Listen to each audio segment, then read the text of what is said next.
बलात्कारी कुलदीप सेंगर को मोदी सरकार बचा रही है। मैं बताता हूं कैसे। 2017 में कुलदीप सेंगर भाजपा के विधायक रहता है। सबसे पहले नाबालिग लड़की का रेप करता है, उसके बाद गैंग रेप करता है। जब नाबालिग लड़की पुलिस स्टेशन जाती है रिपोर्ट दर्ज कराने, तो उसकी रिपोर्ट दर्ज नहीं की जाती। क्यों? क्योंकि कुलदीप सेंगर बहुत पावरफुल इंसान रहता है। इसके बाद नाबालिग लड़की अपने पूरे परिवार के साथ जाती है सीएम योगी आदित्यनाथ के बंगले के बाहर, और वहां पर जो है तो आत्मदाह यानी कि खुद को आग लगाने की कोशिश करती है। तब मीडिया के सामने यह मामला आता है। उसके बाद जो है तो एफआईआर दर्ज की जाती है। इसके बाद लड़की और उसके परिवार की परेशानी और बढ़ जाती है। कुलदीप सेंगर का भाई आता है, लड़की के पिता को बीच चौराहे पर मारता है। पुलिस आती है तो पुलिस कुलदीप सेंगर के भाई को छोड़ देती है और लड़की के पिता को ही गिरफ्तार कर लेती है। और इतना ही नहीं, ये पूरी फिल्मी कहानी है। अभी और आगे सुनिए। इसके बाद जो है तो लड़की के पिता की जेल में मौत हो जाती है। भाजपा नेता कुलदीप सेंगर को यहां पर भी शांति नहीं मिलती। जब लड़की कोर्ट जा रही होती है तो उसके चाचा को मरवा दिया जाता है, उसकी दो चाचियों को मरवा दिया जाता है। एक्सीडेंट में उसके वकील को घायल करवा दिया जाता है। एक बच्ची भी जो है तो घायल हो जाती है।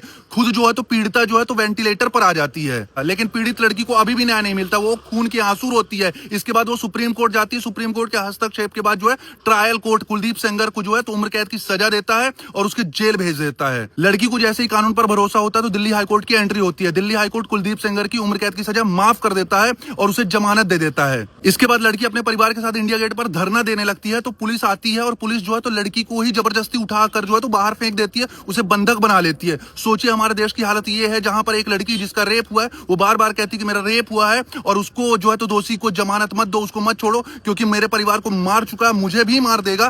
तो कोई सुनवाई नहीं हो रही है। सुनवाई तो छोड़िए, योगी सरकार के मंत्री रेप पीड़िता का मजाक उड़ा रहे हैं। रेप पीड़िता कह रही मेरी जान को खतरा है तो मंत्री जी कह रहे हैं कि कोर्ट ने जब कुलदीप सेंगर को 5 किलोमीटर दूर रहने के आदेश दिए हैं तो कुलदीप सेंगर कैसे लड़की को मार सकता है। और ये कहते हुए वो ठहाके लगाते हैं, हंसते हैं बकायदे। अब मैं बताता हूं कि बलात्कारी कुलदीप सेंगर को मोदी सरकार कैसे बचा रही है। पिछले 5-7 दिन से रेप पीड़िता परेशान है, उसका पूरा परिवार परेशान है। पूरे देश में जो है तो लगातार इस मुद्दे को उठाया जा रहा है, लेकिन मोदी सरकार का एक भी मंत्री, एक भी नेता जो है तो लड़की के पक्ष में आकर कुछ नहीं बोल रहा है। कुलदीप सेंगर के खिलाफ नहीं बोल रहा। ना स्मृति ईरानी बोल रही है, ना रेखा गुप्ता बोल रही है, ना इसके अलावा नवनीत राणा बोल रहे हैं, ना अमित शाह बोल रहे हैं, ना राजनाथ बोल रहे हैं। कोई नहीं बोल रहा है। उल्टा लड़की बता रही है कि उसे जो है तो भाजपा नेता ब्रजभूषण शरण सिंह से खतरा है। वो जो है तो कुलदीप सेंगर का साथ दे रहे हैं और मुझे मरवाना चाहते हैं। इस पर भी कोई सुनवाई नहीं हो रही है। ब्रजभूषण शरण सिंह भाजपा के बहुत बड़े दिग्गज नेता है और इन पर खुद जो है तो यौन शोषण का आरोप लग चुका है। मोदी सरकार एक तरफ तो सोनम वांगचुक जैसे लोगों को 3 महीने से जेल में बंद करके रखी है, लेकिन दूसरी तरफ रेपिस्ट बलात्कारी जो आशा राम है, राम रहीम है और ये जो अपना कुलदीप सेंगर हो गया, इसको जो है तो जमानत देकर छोड़ रही है। रेप पीड़िता पूरे देश के सामने आकर कह रही है कि उसकी जान को खतरा, उसके पूरे परिवार को मार दिया गया है, लेकिन मोदी सरकार शांत बैठी है। अब आप ही बताइए कि इसमें मोदी सरकार